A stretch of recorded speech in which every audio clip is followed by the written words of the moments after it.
Hello everyone, how are you? Hope everyone is fit and fine.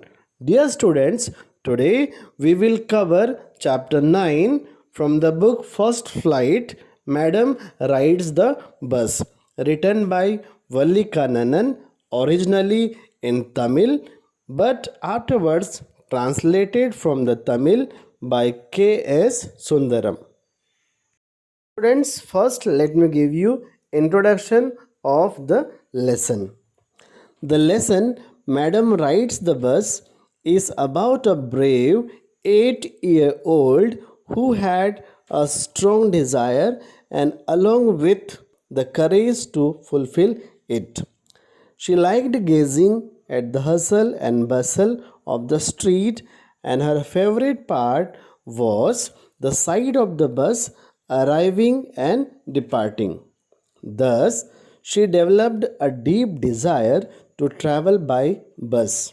For that, she needed all sorts of information about the bus journey, collect the bus fare, and then plan it so that she could be back at home before her mother got up from the afternoon nap. Thus, the story brings us recounts of how innocently but responsibly she fulfilled her deepest desire and her experiences on the bus ride. How an innocent makes her realize the reality of death. Dear students, now I'll give you the summary of the lesson. The lesson is about an 8-year-old girl named Vali who did not have friends to play with, and so she would spend her time by looking at the outside affairs going on the street. Her favorite part was to look at the bus that passed by her village every hour. It gave her endless joy to look at new set of passengers each time the bus crossed by. Gradually, even she wished to travel by bus. Soon, the wish turned into a desire, and therefore she made it her mission to fulfill it. She started listening to the conversations between her neighbors who frequently traveled by bus and in the process would ask a few careful questions here and there to collect more information. Just like this, she knew that the town is 6 miles away from her village and it took the bus 45 minutes to travel one side. One sided fare was 30 paise, making it 60 for a back and forth ride. Therefore, she started planning and replanning so that she could sneak out during her mother's afternoon nap and come back without her knowing anything. She needed to save the money, which was not easy as she had to resist the temptation of candy, peppermint, and merry-go-round.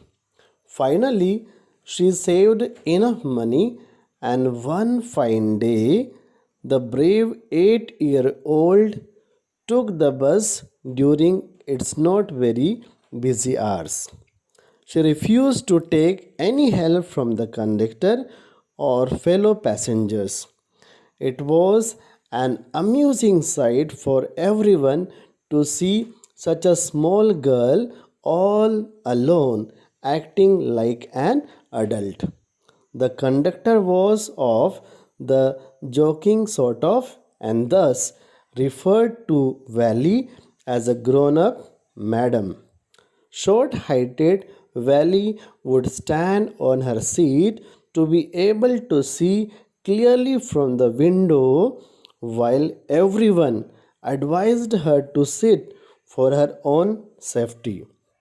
Each time someone would poke their nose in her business, Valley would get annoyed as she did not consider herself a child. She did not want to be friends with an elderly lady who was worried about her because she thought she was not socially capable enough.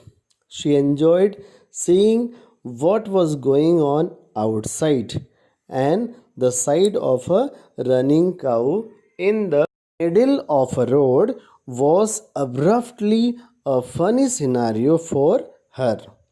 Upon reaching the town, she refused to get down the bus because she was too afraid to do so alone. While returning, she carried extreme enthusiasm until she saw a cow lying lifeless on the road. It was the same cow that was on Joyous previously. Valley got terrified at the fact that how a creature so full of life can instantly turn into something horrible. She sat down silently for rest of her journey. Upon reaching home, she found her mother and aunt talking about the endless possibilities in the world outside. Valley affirmed to what her mother was saying, leaving both of them astonished. She then justified her reaction by mentioning that she was casually agreeing to what her mother was saying. Her aunt then referred to Valley as a nose poking child who acts like a grown up lady, but only Valley knew what she was referring to because, after all, no one knew about her bus journey. Thanks for watching the introductory video. Hope you have understood the lesson. Thank you.